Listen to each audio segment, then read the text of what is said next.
Hi everyone, welcome to the channel Take Easy Pharmacy। तो आज हम पढ़ने वाले हैं सेल का पार्ट 2 है ये, जिसके अंदर हम पढ़ेंगे बेसिकली साइटोप्लाज्म और न्यूक्लियस। ठीक है, तो इससे पहले वाले लेक्चर में हमने पढ़ा था कि सेल क्या होता है, उसका बेसिक इंट्रोडक्शन, कि सेल एक basic structure and functional unit होता है किसी भी लिविंग ऑर्गेनिज्म में। फिर उसके बाद में हमने पढ़ा था कि उनके न्यूक्लियस के बेसिस पे दो टाइप्स में डिवाइड कर दिया गया है, जिसमें से पहला टाइप होता है प्रोकैरियोटिक मतलब जिनका जो न्यूक्लियस होता है वो वेल डिफाइंड नहीं होता है। फिर दूसरा होता है हमारा यूकैरियोटिक सेल, जिनका जो न्यूक्लियस होता है वो वेल डिफाइंड होता है और ऑर्गेनेलीज भी वेल डिफाइंड होती है। ठीक है, एग्जाम्पल थे प्लांट्स और एनिमल्स। और प्रोकैरियोटिक के थे आर्कीबैक्टीरिया और साइनोबैक्टीरिया। फिर उनको हमने नंबर के बेसिस पे डिवाइड किया था, यूनिसेलुलर और मल्टीसेलुलर। यूनिसेलुलर जो सिंगल सेल से बने हो, मल्टीसेलुलर जो मोर देन वन सेल से बने हुए हो। ठीक है, फिर उसके बाद में हमने उनके फंक्शन पढ़े थे। फंक्शन में जैसे हमने पढ़ा था, उनको वो स्ट्रक्चर प्रोवाइड करते हैं, न्यूट्रिएंट्स को वो इनटेक करते हैं ताकि हमें एनर्जी मिले। ठीक है, ऐसे हमने उनके क्या पढ़े थे, फंक्शन पढ़े थे सेल के। फिर उसके बाद में हमने पार्ट्स पढ़े थे कि एक सेल के अंदर क्या क्या पार्ट्स प्रेजेंट होते हैं। तो सेल के अंदर सबसे पहले हमने जो पार्ट उसके अंदर पढ़ा था वो था सेल मेम्ब्रेन और प्लाज्मा मेम्ब्रेन, जो कि क्या होती है, हाईली सिलेक्टिवली परमिएबल होती है, जो कि कुछ ही इंग्रेडिएंट्स को अलाउ करती है अपने अंदर से पास थ्रू होने में। ठीक है, और वो क्या करती है, एक बैरियर की तरह एक्ट करती है इनर और outer surface of the cell में। ठीक है, फिर वो किससे मिलकर बनी हुई होती है, प्रोटीन से, फॉस्फोलिपिड से और अदर लिविंग मॉलिक्यूल से। और फिर उसका फंक्शन क्या होता है, उसका फंक्शन होता है हमारा it allows cellular transport between cells. ठीक है, वो क्या करती है, हमारे सेलुलर ट्रांसपोर्ट कराती है सेल्स के बीच में। ठीक है, फिर उसके बाद में हमने पढ़ा था एंडोप्लाज्मिक रेटिकुलम। एंडोप्लाज्मिक रेटिकुलम क्या था, कुछ टाइनी ट्यूबुलर स्ट्रक्चर थे जो कि हमारे साइटोप्लाज्म के अंदर क्या होते हैं, बिखरे हुए होते हैं। फिर उसके दो पार्ट्स होते हैं, एक तो होता है हमारा रफ एंडोप्लाज्मिक रेटिकुलम, दूसरा होता है हमारा स्मूथ एंडोप्लाज्मिक रेटिकुलम।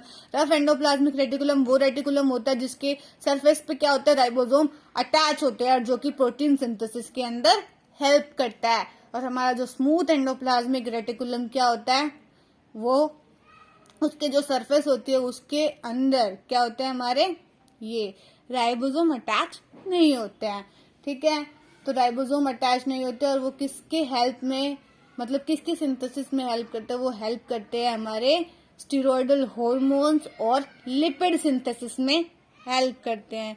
फिर उसके बाद हमने पढ़ा था गोल्गी एपैरेटस। गोल्गी एपैरेटस क्या होता है, डेंस स्टेन्ड रेटिकुलर स्ट्रक्चर होते हैं, उसके अंदर फ्लैट डिस्क शेप्ड सैक्स होते हैं, जो कि एक के ऊपर एक क्या होता है, स्टैक होता है, वो भी किसमें, पैरेलल फॉर्म में स्टैक होते हैं। फिर उसका हमने फंक्शन पढ़ा था। फंक्शन क्या होता है कि वो पैकेजिंग ऑफ मटेरियल में हेल्प करते हैं, और वो क्या होता है, साइट ऑफ फॉर्मेशन होते हैं ग्लाइकोप्रोटीन और ग्लाइकोलिपिड के।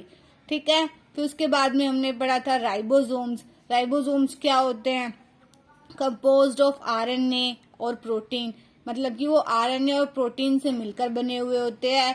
फिर क्या हमारे बॉडी के अंदर कौन सा राइबोसोम प्रेजेंट होता है, 80S प्रेजेंट होता है, जिसके अंदर क्या होता है 60S प्लस 40S कंपोजिशन होती है। जो हमारा S होता है वो उसको क्या डिनोट करते हैं, स्वेडबर्ग यूनिट और सेडिमेंटेशन कोफिशिएंट से हम डिनोट करते हैं। ठीक है, तो ये सब हमने पढ़ा था हमारे प्रीवियस लेक्चर के अंदर। और एक और चीज पढ़ी थी हमने उसके अंदर कि लाइसोसोम क्या होता है। लाइसोसोम को हम सुसाइडल बैग कहते हैं। ठीक है, लाइसोसोम्स क्या होते हैं, मेम्ब्रेन बाउंड वेसिकुलर स्ट्रक्चर होते हैं, जो कि उसके अंदर हाइड्रोलिटिक एंजाइम्स प्रेजेंट होते हैं, जो कि डाइजेस्ट करते हैं कार्बोहाइड्रेट, लिपिड, प्रोटीन, इन सबको क्या करते हैं, डाइजेस्ट करते हैं, जो कि किससे मिलकर बने, किसकी हेल्प से बने हुए थे, पैकेजिंग ऑफ गोल्गी एपैरेटस की वजह से बने हुए होते हैं। ये सब हमने पढ़ लिया था। प्रीवियस लेक्चर के अंदर। ठीक है, तो आज के लेक्चर में हम पढ़ने जा रहे हैं साइटोप्लाज्म और न्यूक्लियस। तो सबसे पहले साइटोप्लाज्म क्या होता है? The cell contains of cytoplasm enclosed within the plasma membrane. मतलब जो हमारा सेल होता है वो कंटेन करता है साइटोप्लाज्म को, जिसके अंदर क्या एनक्लोज होता है? हमारी प्लाज्मा मेम्ब्रेन एनक्लोज होती है। The cytoplasm include various organelles inside the cell and therefore these organelles are also referred to as cytoplasmic organelles। मतलब जो हमारे साइटोप्लाज्म होता है उसके अंदर बहुत सारी ऑर्गेनेलीज प्रेजेंट होती है। उस सेल्स के अंदर क्या होती है? स्कैटर फॉर्म में होती है। मतलब सेल के अंदर जो भी साइटोप्लाज्म है उसके अंदर वो बहुत सारी ऑर्गेनेलीज को कंटेन करता है। तो हम उसको क्या नाम दे देते हैं कि ये क्या है? हमारे साइटोप्लाज्मिक ऑर्गेनेली है जो हमारे साइटोप्लाज्म में प्रेजेंट है। ठीक है, the cell performs most of the metabolic activity. जो हमारा सेल क्या होता है वो most of the metabolic activities perform करता है, जैसे कि ग्लाइकोलिसिस हो गया, सेल डिवीजन हो गया। वो किस में परफॉर्म करता है? हमारे साइटोप्लाज्म में परफॉर्म करता है। तो साइटोप्लाज्म के कुछ फंक्शंस भी होते हैं। तो मैंने कुछ पॉइंट्स लिखे हैं जो भी हमारे साइटोप्लाज्म के फंक्शन होते हैं। फंक्शन तो बहुत सारे होते हैं लेकिन मैंने कुछ पॉइंट्स मेंशन किए। तो हमारा फर्स्ट पॉइंट है, it provide the site for sale growth and expansion. मतलब कि ये एक साइट प्रोवाइड करता है सेल की ग्रोथ के लिए और उसके एक्सपेंशन के लिए, मतलब उसका सरफेस एरिया इंक्रीज करने के लिए। फिर हमारा नेक्स्ट पॉइंट है, it provide space for organelles to remain suspended in the medium. मतलब ये स्पेस प्रोवाइड करता है अदर ऑर्गेनेलीज को ताकि वो हमारे साइटोप्लाज्म के अंदर इजिली सस्पेंड कर सके। ठीक है, फिर उसके बाद में it also helps in the movement of several elements within the cell. ये इसमें भी हेल्प करता है, किसमें? मूवमेंट ऑफ सेवरल एलिमेंट्स, किसमें? एक सेल के अंदर। ठीक है, तो ये हेल्प करता है। साइटोप्लाज्म हमारा बहुत ही इम्पोर्टेंट एलिमेंट है हमारा सेल का, क्योंकि सारे के सारे जितने भी ऑर्गेनेलीज होते हैं सेल के वो क्या करते हैं? इसी के अंदर लाई करते हैं। ये क्या? एक एक्स्ट्रा सेलुलर फ्लूइड है। ठीक है, जिसके अंदर हमारे जितने भी ऑर्गेनेलीज है वो लाई करते हैं और सेल ग्रोथ करते हैं, एक्सपेंशन करते हैं और क्या करते हैं? मूवमेंट भी करते हैं। तो हमारा साइटोप्लाज्म तो हो गया कंप्लीट। अब हम आगे चलते हैं न्यूक्लियस। तो हमारा न्यूक्लियस क्या होता है? तो nucleus is a membrane bound organelle that contains the cell's chromosomes. तो न्यूक्लियस क्या होता है? एक मेम्ब्रेन बाउंड ऑर्गेनेली होता है जिसके अंदर क्या प्रेजेंट होते हैं? हमारे क्रोमोसोम्स प्रेजेंट होते हैं। क्या प्रेजेंट होता है? क्रोमोसोम्स। अब इसके अंदर क्या? Pores in the nuclear membrane aloe the passage of molecules in and out of the nucleus. Nucleus के अंदर क्या होते हैं? ये क्या कुछ पोर्स प्रेजेंट होते हैं न्यूक्लियर मेम्ब्रेन के अंदर, जो कि क्या करते हैं? एक पैसेज बना देते हैं मॉलिक्यूल्स का अंदर जाने के लिए और बाहर आने के लिए न्यूक्लियस से। ठीक है, मतलब न्यूक्लियस के बाहर एक न्यूक्लियर मेम्ब्रेन है, उस न्यूक्लियर मेम्ब्रेन के ऊपर क्या होता है? एक छोटा सा पोर प्रेजेंट होता है। वो क्यों प्रेजेंट होता है? ताकि जो बाहर का जो मटेरियल है और जो अंदर का वो क्या हो सके? इन एंड आउट हो सके। ठीक है, क्या है?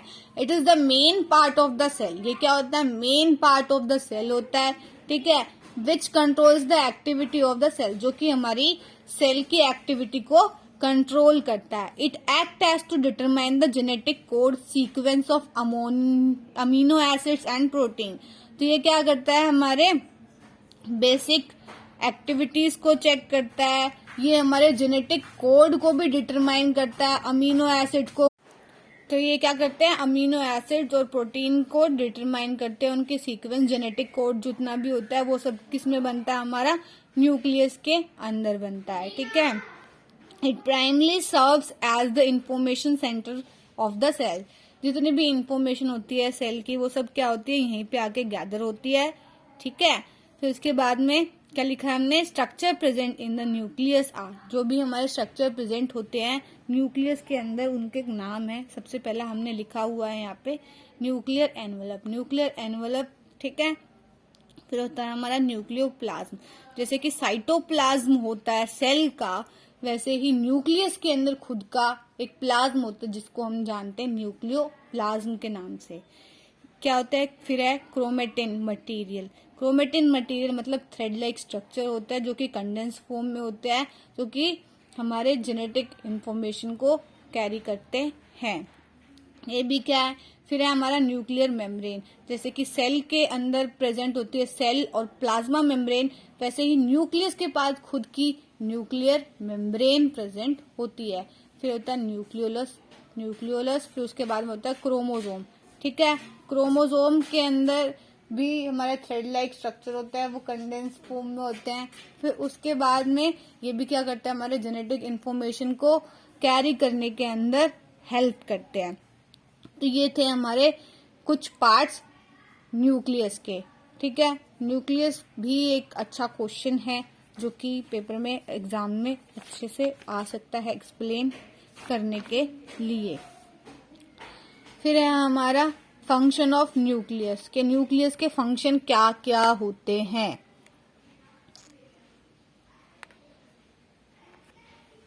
तो सबसे पहला फंक्शन है हमारा न्यूक्लियस का, फंक्शन है it controls most of the physiological activity.